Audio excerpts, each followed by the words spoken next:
Olá, meus queridos alunos e amantes da história da arte. Hoje nós falaremos sobre três vanguardas europeias no período entre guerras: o futurismo, o surrealismo e o dadaísmo. Então, bora comigo!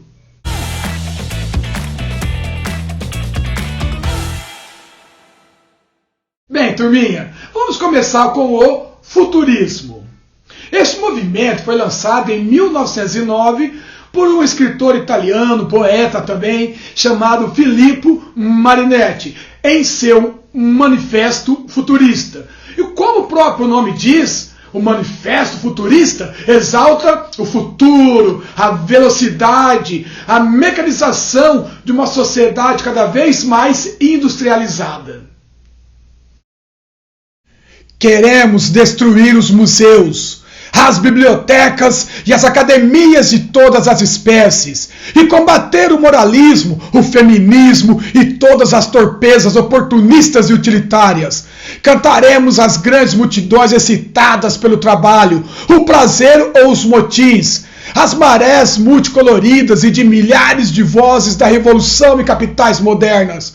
Cantaremos a incandescência noturna e vibrante de arsenais e estaleiros, resplandecendo sob luares elétricos, as vorazes estações devorando suas fumegantes serpentes, as locomotivas de peitorais robustos, que escavam o solo de seus trilhos, como enormes cavalos de aço que têm por arrepios poderosas bielas motrizes, e o voo suave dos aviões, suas hélices açoitadas pelo vento, como bandeiras e parecendo bater palmas de aprovação, qual multidão entusiástica.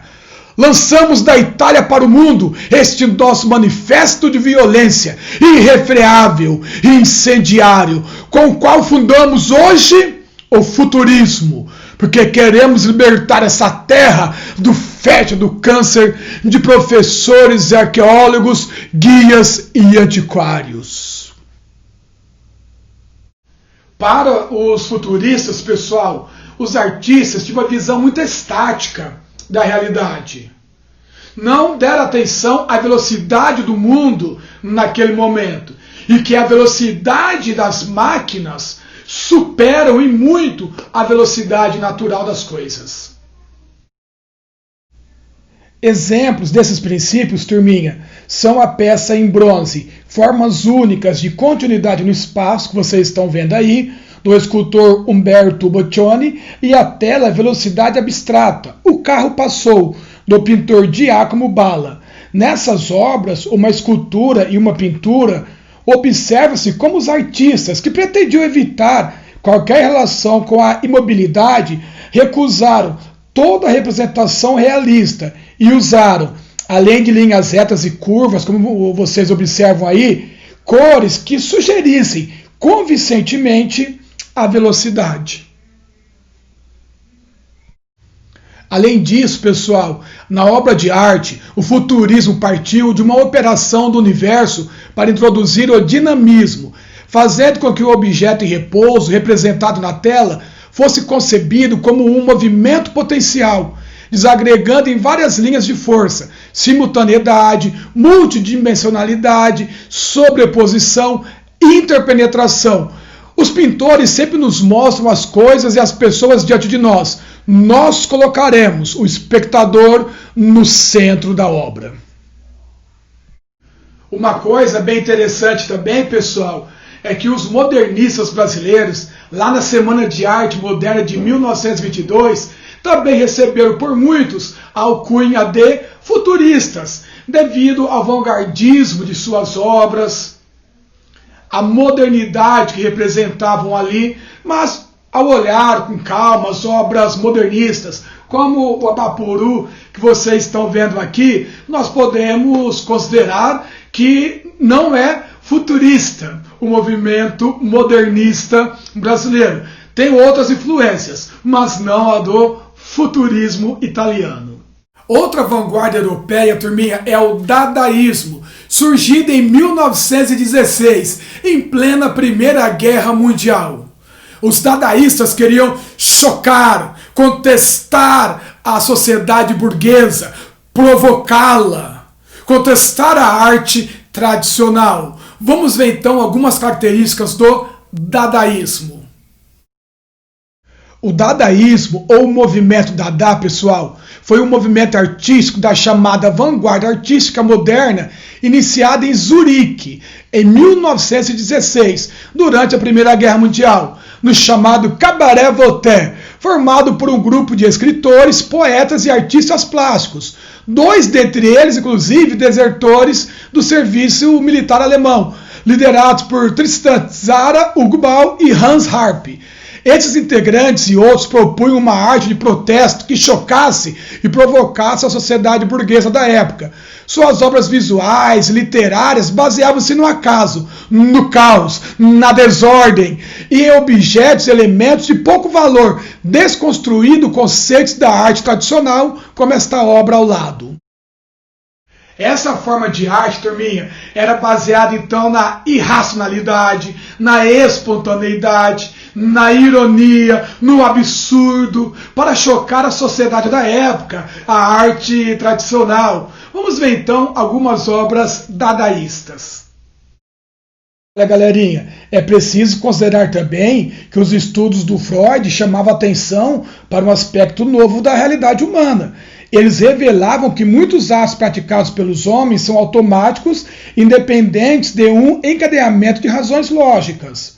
Dessa forma, os dadaístas propunham que a criação artística se libertasse das amarras do pensamento racionalista e sugeriam que ela fosse apenas o resultado do automatismo psíquico, selecionando e combinando elementos ao acaso. Na pintura, essa atitude foi traduzida por obras que usaram o recurso da colagem. Entretanto, agora a intenção não é plástica, e sim de sátira e crítica aos valores tradicionais, tão aparentemente prezados, mas responsáveis pelo caos e que se encontrava a Europa no entre-guerras. E agora nós chegamos no surrealismo, aquilo que está além do real. Também uma influência de Freud, lógico, o inconsciente, o absurdo, aquilo que está em nossa imaginação. É a arte da fantasia, as distorções, a psicanálise. O surrealismo vai sofrer uma grande influência também do dadaísmo. Este movimento artístico surge todas as vezes em que a imaginação se manifesta livremente, sem o freio do espírito crítico, o que vale ao impulso psíquico. Os surrealistas deixam o mundo real para penetrarem no irreal, pois a emoção mais profunda do ser tem todas as possibilidades de se expressar apenas com a aproximação do fantástico, no ponto onde a razão humana perde o controle. Olha, turma, é muito clara aí a influência da psicanálise freudiana.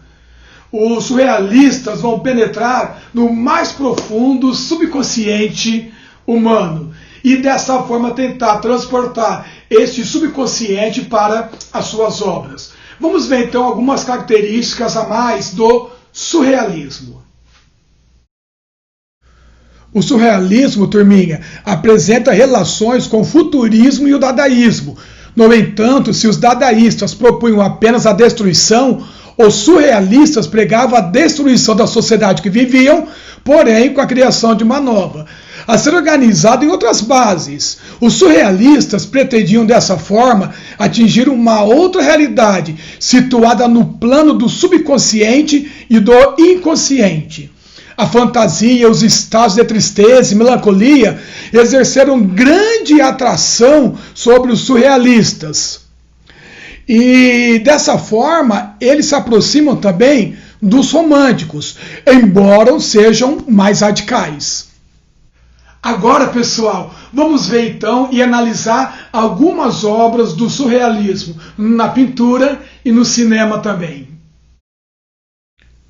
Vamos começar por algumas obras de Salvador Dalí. Esta chama-se A Persistência da Memória, de 1931, e encontra-se no Museu de Arte de Nova York. Esta chama-se Casal com as Cabeças Cheias de Nuvem, de Salvador Dalí também. Ela é de 1934.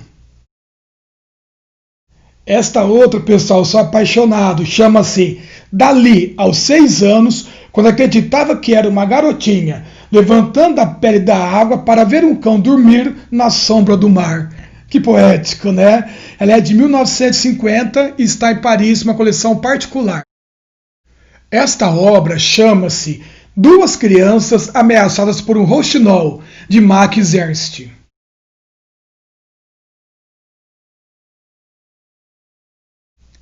Esta outra obra, de 1948, chama-se A Memória, de René Magritte, que também é um outro grande nome do surrealismo europeu.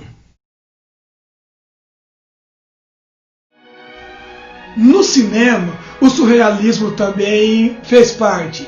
O destaque é para o diretor espanhol Luis Buñuel, que fez um filme que foi co-dirigido por Salvador Dalí, chamado Um Cão Andaluz. Nesse filme não tem aquela história linear como nós somos acostumados a ver nos filmes. É uma história desconexa, uma cena não dá a continuidade à outra.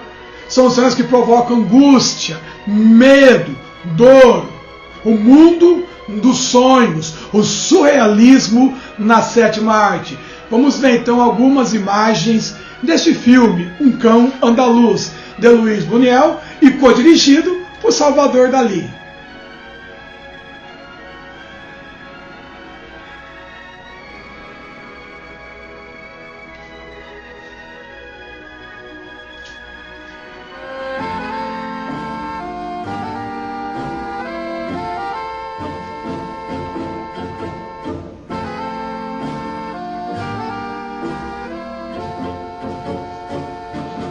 Pessoal, cenas surreais que trazem aí uma certa angústia pra gente. Um Cão Andaluz. É isso aí, turminha. Essas são as principais vanguardas europeias do período entre guerras: o futurismo, o dadaísmo e o surrealismo. Aguardo vocês até o nosso próximo encontro, pois uma vida com arte é uma vida muito mais feliz.